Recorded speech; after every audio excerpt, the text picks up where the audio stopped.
Shalom anak-anakku semua, kembali lagi hari ini kita belajar pendidikan agama Kristen dan budi pekerti dengan tema melayani di gereja dan di masyarakat. Ini adalah tentang melayani di gereja dan melayani di masyarakat gereja. Pertama terbentuk setelah peristiwa Pentakosta, yaitu turunnya Roh Kudus di kota Yerusalem 50 hari setelah kebangkitan Tuhan Yesus. Petrus berkhotbah tentang kebangkitan Tuhan Yesus dan orang-orang dengan rela hati menerima dan mempercayai kata-kata Petrus. Jumlah mereka semakin bertambah, kira-kira 3.000 jiwa. Mereka percaya dan minta dibaptis dalam nama Bapa, Putra, dan Roh Kudus. Orang-orang bertekun dalam pengajaran rasul-rasul. Orang percaya disebut Kristen pertama kali di kota Antioquia. Mereka disebut Kristen karena percaya atau menjadi pengikut Yesus Kristus.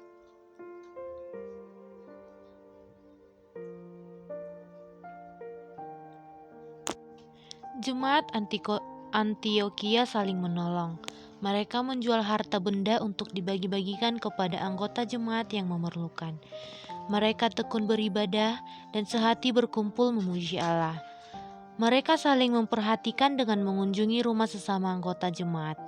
Mereka menjaga kesatuan jemaat dan menghindari perpecahan dengan cara berkumpul bersama untuk berdoa dan beribadah serta memuji nama Tuhan.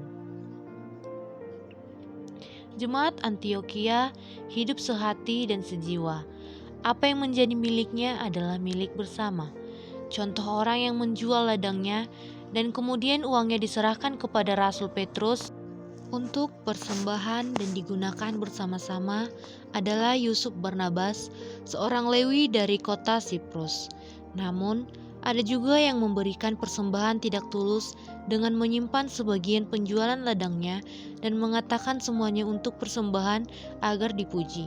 Mereka adalah Ananias dan istrinya Safira. Mereka mendustai Roh Kudus sehingga mereka mati rebah.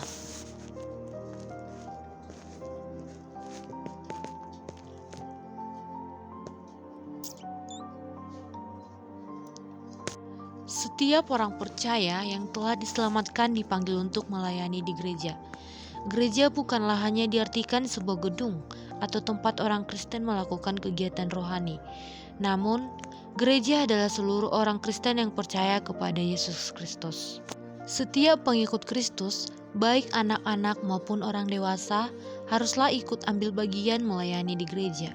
Gereja sebagai gedung adalah gereja yang nampak. Gereja sebagai persekutuan orang percaya adalah gereja yang tidak nampak.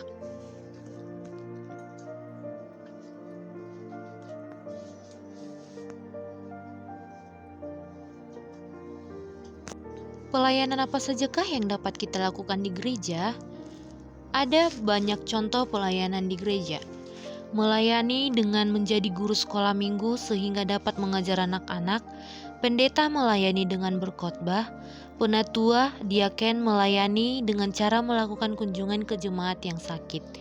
Anak pemuda dan remaja melayani dengan cara menjadi pemain musik di gereja, paduan suara, pembawa kantong persembahan, dan lain sebagainya.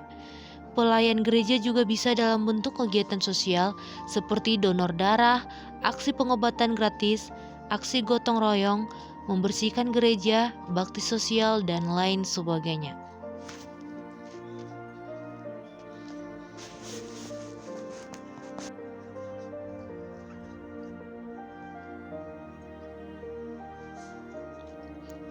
Melayani di masyarakat. Masyarakat adalah sekumpulan orang-orang yang terdiri dari berbagai kalangan dan tinggal di dalam suatu wilayah. Kalangan bisa terdiri dari kalangan orang mampu hingga orang yang tidak mampu. Dalam masyarakat, harus saling melayani dengan tidak memandang status sosial. Melayani dalam masyarakat juga adalah tanggung jawab orang Kristen. Melayani bersifat umum, yaitu tanpa mengenal batas agama, budaya, status sosial. Itulah yang diharapkan dari murid Tuhan.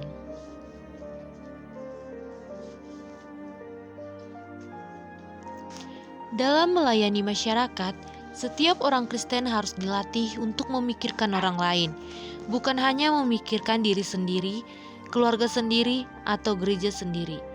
Tanggung jawab melayani muncul jika seorang memiliki hati berbelas kasih seperti Yesus.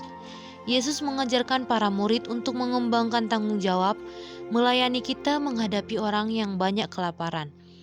Yesus telah memberi teladan berbelas kasih dan berbela rasa kepada orang banyak yang lapar.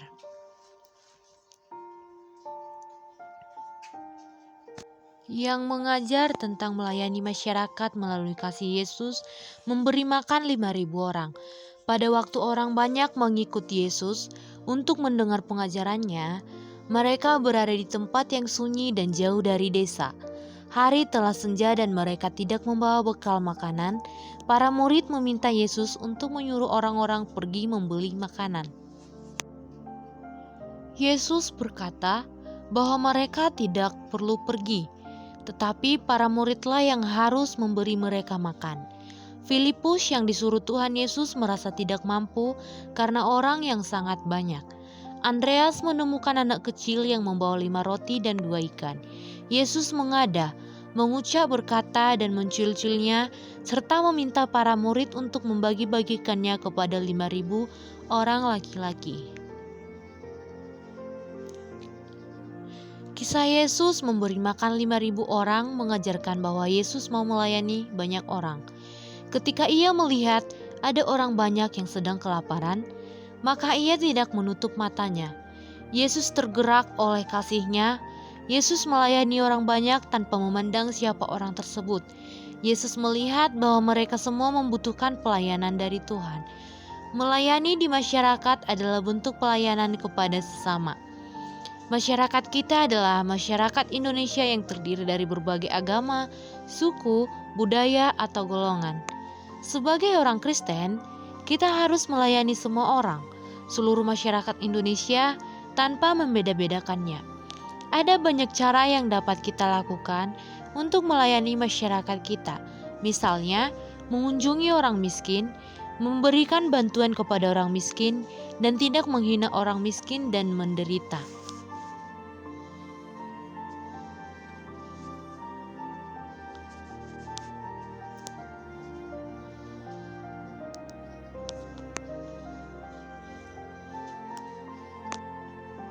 Oleh karena itu, anak-anak, marilah gunakan kesempatan yang kita miliki untuk aktif melayani, baik di gereja maupun di masyarakat.